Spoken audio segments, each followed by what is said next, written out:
आज के super intense और हाई वोल्टेज एपिसोड आरती अंजलि अवस्थी में कहानी एक ऐसे मोड़ पर पहुंच चुकी है जहां हर रिश्ता, हर वादा और हर सच दांव पर लग चुका है। एसीपी बहुत ही सख्त लहजे में एडवोकेट अंजलि से साफ साफ कहते हैं कि अब कली पूरी तरह से अपना आपा खो चुकी है और उसका पागलपन खतरनाक हद तक पहुंच चुका है। उनके मुताबिक अब कली कुछ भी कर सकती है, किसी को फंसा सकती है, किसी पर झूठे केस लगा सकती है और किसी की पूरी जिंदगी तबाह कर सकती है। दूसरी तरफ गुस्से और जहर से भरी कली सीधे थाने पहुंचती है और राजवंशी परिवार के खिलाफ एक बहुत ही गंभीर शिकायत दर्ज करवा देती है। वह पुलिस के सामने यह सनसनीखेज आरोप लगाती है कि महिलाओं की तस्करी जैसे घिनौने और गैरकानूनी काम के पीछे वेद राजवंशी का हाथ है। इल्जाम सुनकर पूरा पुलिस स्टेशन स्तब्ध रह जाता है और देखते ही देखते यह खबर आग की तरह फैलने लगती है।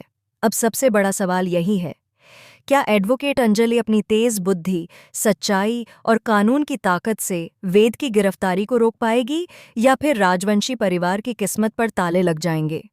गुस्से में अंधी हो चुकी कली सीधे आरती के सामने आकर उसे खुली धमकी देती है।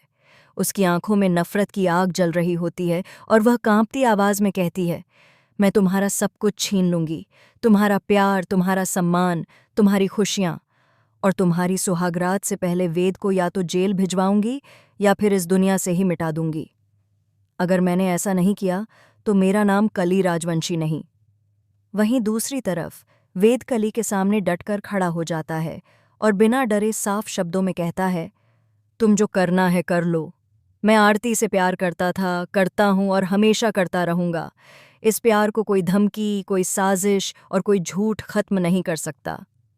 इधर आरती की शादी का मंडप सजा हुआ है। चारों तरफ रोशनी, फूल और खुशियों का माहौल है, लेकिन इसी बीच अचानक एसीपी पंकज वहां पहुंच जाते हैं और समय रहते अंजलि की जान बचा लेते हैं। यह सीन पूरे एपिसोड को और ज्यादा रोमांचक बना देता है। अंजलि अब अपने असली अवतार में आ जाती है।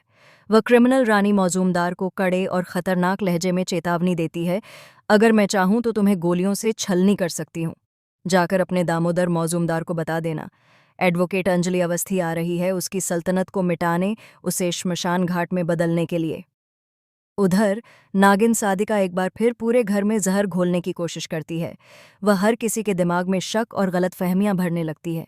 ये सब देखकर आरती तंज कसते हुए कहती है, thank you very much advocate Anjali Awasthi ji. हाथी चुभते हुए जवाब देती है, लगता है इतने मेहमानों के सामने अपनी प्रेम लीला दिखाए बिना तुम्हें चैन नहीं मिला। तभी वहां अभय की एंट्री होती है, जो हालात में और आग लगा देता है। उसके आने से अंजलि के कैरेक्टर पर फिर से सवाल उठने लगते हैं। जब अभय अपने दिल की बात जुबान पर लाता है तो ऐसा लगता है कि अंजलि भी कहीं न कहीं उससे प्यार करती है। लेकिन अचानक अंजलि का गुस्सा फूट पड़ता है। वह बेहद सख्त लहजे में अभय से कहती है, मैं गिनी सिंह राजपूत को इस घर में वापस लेकर आऊंगी, चाहे मुझे इसके लिए किसी से भी लड़ाई क्यों न लड़नी पड़े। इसके बाद वह सीधे राघव सिंह राजपूत के सामने खड़ी होकर कहती है, आप इस घर के सबसे बड़े हैं और मुझे उम्मीद है कि आप अपने बेटे को समझाएंगे। अगर इसने दोबारा ऐसी गिरी हुई हरकत की तो मैं इतना मारूंगी कि जिंदगी भर अपनी हड्डियां गिनते रह जाओगे। अब कहानी एक ऐसे खतरनाक मोड़ पर आ चुकी है जहां हर फैसला किसी की जिंदगी बदल सकता है। सबसे बड़ा सवाल यही है, क्या अंजलि सच में वेद को गिरफ्तार होने से बचा पाएगी या फिर कली की साजिश इस पूरे परिवार को तबाह कर देगी? आने वाले एपिसोड में और भी बड़े खुलासे और खतरनाक ट्विस्ट देखने को मिलेंगे।